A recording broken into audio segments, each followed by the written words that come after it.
Halimbawa po, ang pangalan ng politiko ay Jason. So, merong mga anti-Jason, di po ba?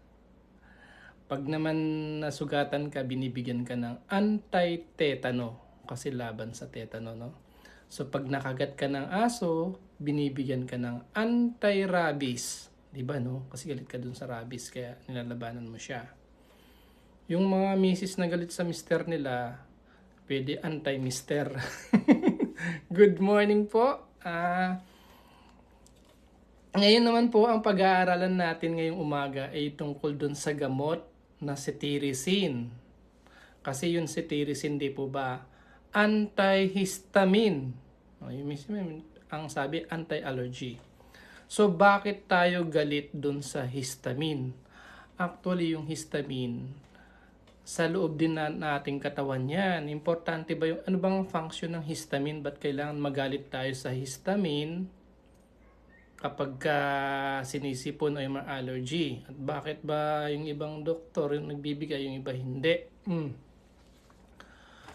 Yung cetirizine na yan, ano bang function ng histamine kasi? Ba't kailangan nating magbigay ng antihistamine, which is cetirizine, di ba? Antihistamine. Actually, ang histamine po importante yan sa immune system natin.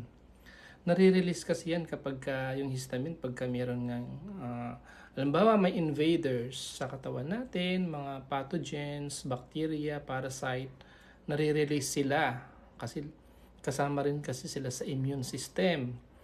Tapos yung sleep and wake cycle natin kasi 'di ba? Tapos sa mga babae yung estrogen, sa malalaki nga erection, 'di ba? Yung histamine kailangan natin 'yun. Tapos kapag ka merong na-injured sa isang part ng katawan mo, magre-relax yung smooth muscles mo sa blood vessel para pumunta dun yung mga fluids para tumulong dun sa site of infection. So, importante din po yung histamine, no? Pero yung cetirizine kasi is antihistamine. Ayun po. So, nilalabanan niya yung effect ng histamine. So, paano ba binablock ng histamine yung effect? Ng cetirizine yung histamine. Meron po kasing H1 receptor at saka yung histamine. Pag nag-bind po kasi yung histamine doon sa receptor, magkokos ng cascade ng inflammation, yung mga rhinorrhea, sipon ng sipon, ganyan. Ang gagawin ni cetirizine, iba-block niya yung histamine receptor para hindi mag-bind yung histamine doon sa receptor. So, wala nang magsisipon, mga ganon, ha? So, ganun po yung effect ng cetirizine, antihistamine. So, kasi nga yung histamine, i-relax niya yung blood vessel sa ilong mo, tutulan ng tutulo yung sipon mo. So, kailangan, siyempre, pag tulo ng tulo yung ilong, sipon mo sa allergy at sa mga common colds, hindi ba nakakairita yung mga baby, barbarado yung ilong, nagkukos ng congestion, tulo ng tulo yung sipon mo kung nagbibigay po sila ng antihistamine or cetirizine. So, siyempre po, binasa ko po yung libro kanina. Sadly, isang chapter, iba yung sinasabi dun sa kabilang chapter. Dun po sa allergic rhinitis, ang sabi, it may reduce the rhinorrhea. Babawasan niya yung pagtulo ng sipon. Dun naman sa topic sa common colds, ang sabi niya, wala raw effect yung cetirizine o yung antihistamine doon sa pagtulo ng sipon. So magkaiba, di po ba? Although magkaibang topic, pero ang pinag-uusapan kasi yung rhinorrhea, di ba? Yung pagtulo ng sipon. Kaya mapapansin nyo, yung ibang mga doktor nagbibigay ng cetirizine, yung iba hindi na. Kasi depende po sa sakit. Allergy ba ito? Or common cold ba ito? Virus ba ito? So, pero ang point kasi, gusto nating mabawasan yung pagtulo ng sipon, kaya binibigyan ng antihistamine.